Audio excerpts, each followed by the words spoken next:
अगस्त मुनि की बातों ने श्री राम को उत्सुकता से भर दिया था। आखिर वो कौन सा रहस्य है रावण के बारे में जिसे जानना इतना जरूरी है? राम ने मन में सोचा। अगस्त मुनि ने श्री राम को कहानी सुनाना शुरू किया। यदि आप इतना आग्रह कर रहे हैं तो सुनो राजन। पूर्व काल में जब ब्रह्मा जी सृष्टि की रचना के कार्य में लगे हुए थे, तब उन्होंने अपनी सहायता के लिए अपने शरीर के अंगों से 59 पुत्रों को जन्म दिया, जिसमें नारद मुनि और मनु भी शामिल थे। और जैसा कि तुम जानते ही हो, मनु ब्रह्मदेव के वो पहले पुत्र थे जिन्होंने सबसे पहले पृथ्वी पर कदम रखा था, और जिनके बाद ही पृथ्वी पर मनुष्य और अन्य योनियों का आरंभ हुआ था। परंतु इस सब के साथ ही ब्रह्मा ने अनेक जीव जंतु भी बनाए।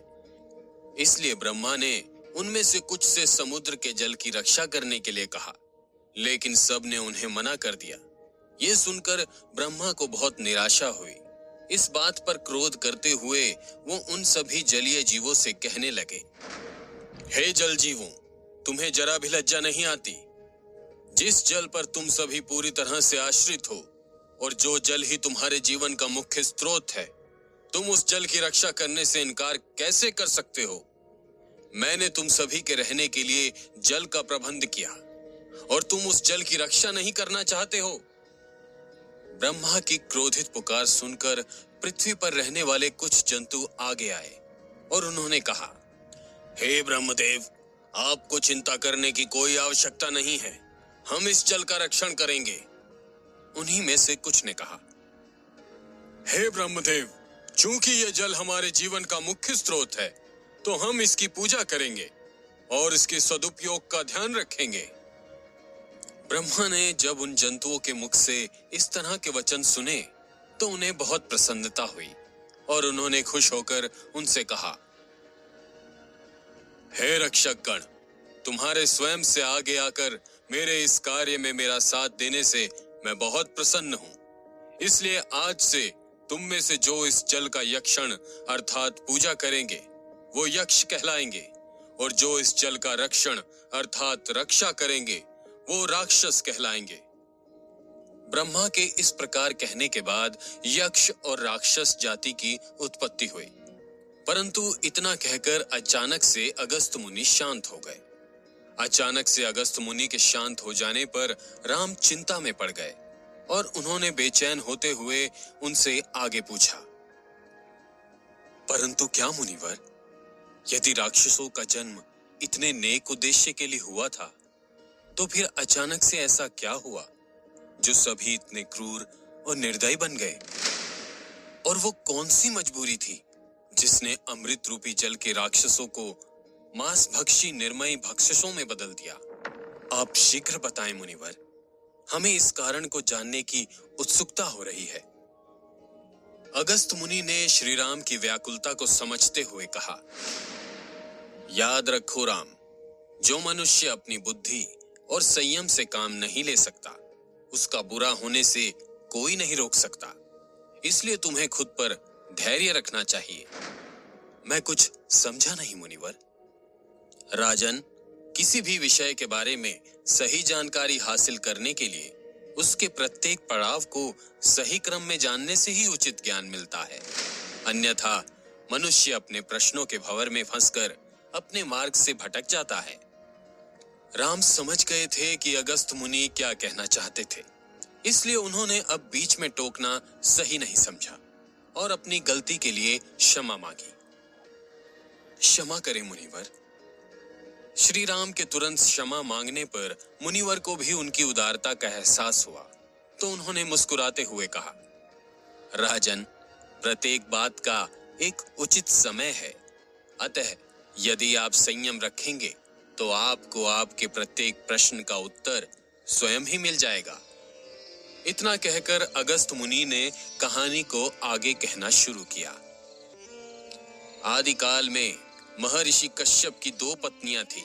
पत्नी अदिति से देव और दिति से दैत्य जन्म लिए। दिति की गलत शिक्षाओं का नतीजा और अदिति के पुत्रों से अपने संतान को आगे बनाने की होड़ में दैत्य गलत दिशा में चले गए और देवताओं के कट्टर शत्रु बन गए और युगों तक लड़ते रहे। कभी दैत्य तो कभी देवताओं का पलड़ा भारी रहता था। दोनों देव और दानव तपस्या करते थे, दान पुण्य आदि श्रेष्ठ कर्म करते थे। कभी ब्रह्मा जी से तो कभी महादेव से वर प्राप्त करते थे। और फिर एक ही काम, एक दूसरे को नीचा दिखाना। निरंतर लड़ाई झगड़े से देवता दुखी हो गए और इसका समाधान मांगा।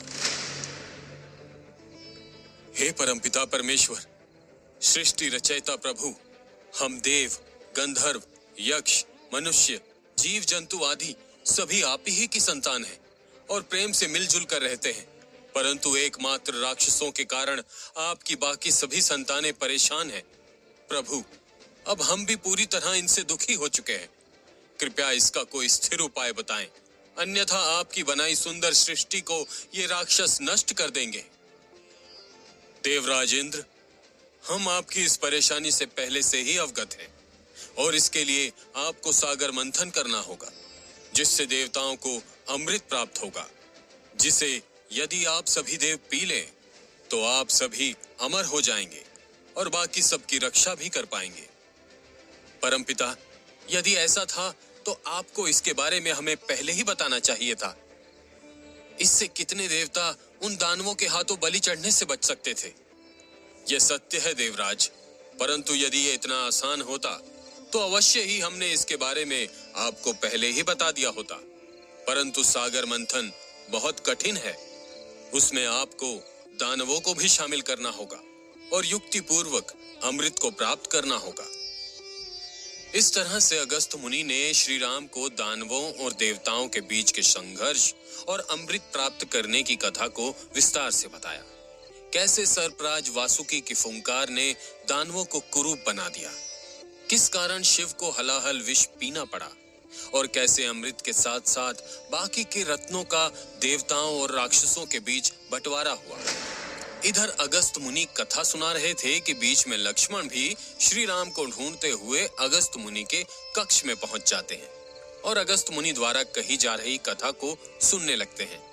कथा का एक पड़ाव खत्म हुआ ही था कि इतने में हनुमान जी उत्सुकतावश मुनिवर को बीच में टोकते हुए पूछते हैं, हे मुनिवर, भले ही देवताओं को अमृत की आवश्यकता थी, परंतु क्या जो देवताओं ने उनके साथ किया वो सही था और क्या वो छल नहीं था?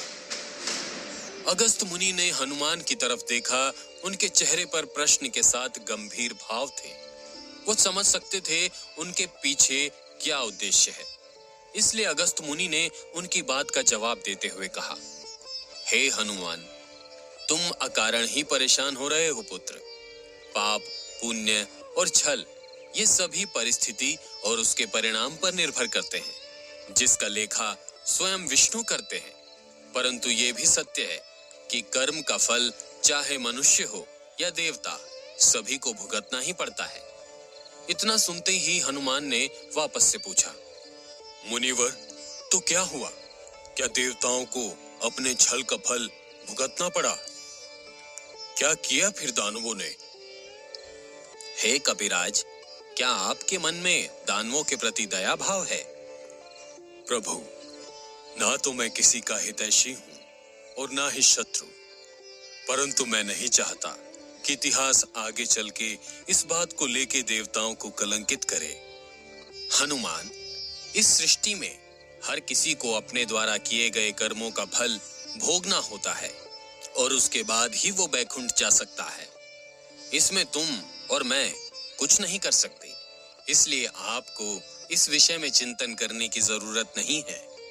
फिर भी आपको इस प्रश्न का उत्तर अवश्य मिलेगा, परंतु उसके लिए आपको थोड़ा धैर्य रखना पड़ेगा। चलिए, अब हम समय नष्ट ना करते हुए अपनी कथा को आगे बढ़ाते हैं। अगस्त्य मुनि आगे कहते हैं, अमृत प्राप्ति के बाद वर्षों तक देवताओं का पलड़ा भारी रहा और उन्होंने दानवों पर दबाव बनाए रखा, जिससे दानव किसी को परेशान ना कर सकें। परंतु लंबे समय तक दबाव में जीते जीते दानव भी उकता गए थे। अब उनके पास भी तपोबल से शक्ति अर्जित करने के सिवा कोई विकल्प नहीं था। इसी बीच दानवों में तीन दानव हुए, माल्यवान, सुमाली और माली। इनके पिता का नाम सुकेश था, जिसने भगवान शिव से वरदान पाकर धन और वैभव प्राप्त किया। और जब ये बात इन तीनों भाइयों को पता चली तो इन्हें भी ब्रह्मा की तपस्या करके ये शक्ति मिली कि उनका प्रेम अटूट रहे और कोई उन्हें पराजित न कर सके। वर पाने के बाद ये तीनों निडर हो गए, जिसके बल पर उन्होंने देवताओं को हरा दिया। जिसके बाद उन्होंने सोने की लंका पर अपना राज्य स्थापित किया और लंका पर सबसे बड़े भाई माल्यवान का राज्य हो गया। सभी राक्षस बरसों बाद जीत के मद में एक बार फिर उदंड और निर्दयी बन चुके थे। उन्होंने अपने ऊपर हुए दबाव का बदला लेने के लिए पृथ्वी पर हाहाकार मचाने का निर्णय लिया। उन्होंने तपस्वियों और ऋषियों का जीना मुश्किल कर दिया। उनको मारना, उनके यज्ञ में विघ्न डालना शुरू कर दिया और इस बार उनका क्रोध कहीं ज्यादा था।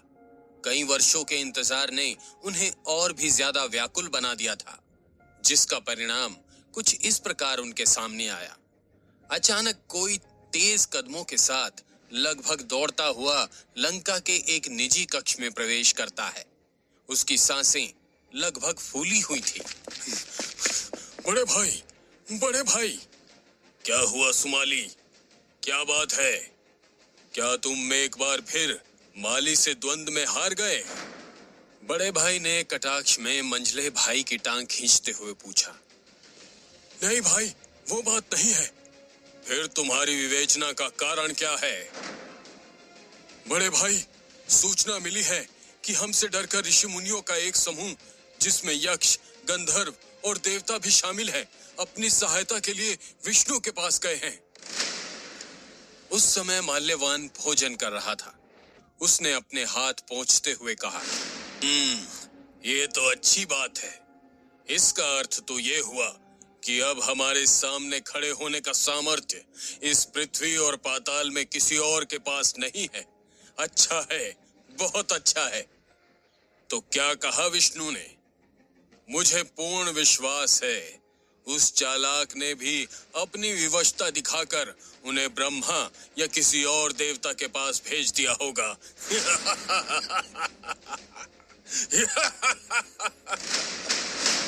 माल्यवान को पूरा विश्वास था कि अब किसी भी देवता का उनके सामने टिक पाना नामुमकिन है, इसलिए कोई भी उनसे लड़ने का समर्थन नहीं करेगा। नहीं भाई, बल्कि उसने इन यज्ञ और तप करने वाले तपस्वियों की रक्षा करना अपना कर्तव्य बताकर एक विशाल सेना के साथ हम पर हमला करने का निर्णय लिया है। सुमाली की बात सुनकर माल्यवान का चेहरा क्रोध से भर गया। क्या उसकी इतनी हिम्मत? क्या विष्णु उन कथावाचक मूर्खों को शिव की तरह अपनी रक्षा खुद करने के लिए नहीं कह सकता था? इतने में उसका पुत्र दुर्मुख बीच में बोलता है, पिताश्री, इसमें हमारे डरने की क्या बात है? बल्कि स्वयं विष्णु को अपनी सुरक्षा का ध्यान रखना चाहिए, क्योंकि शायद उसे ज्ञात नहीं कि उसने संसार के सबसे शक्तिशाली भाइयों से लड़ने की हिम्मत की है।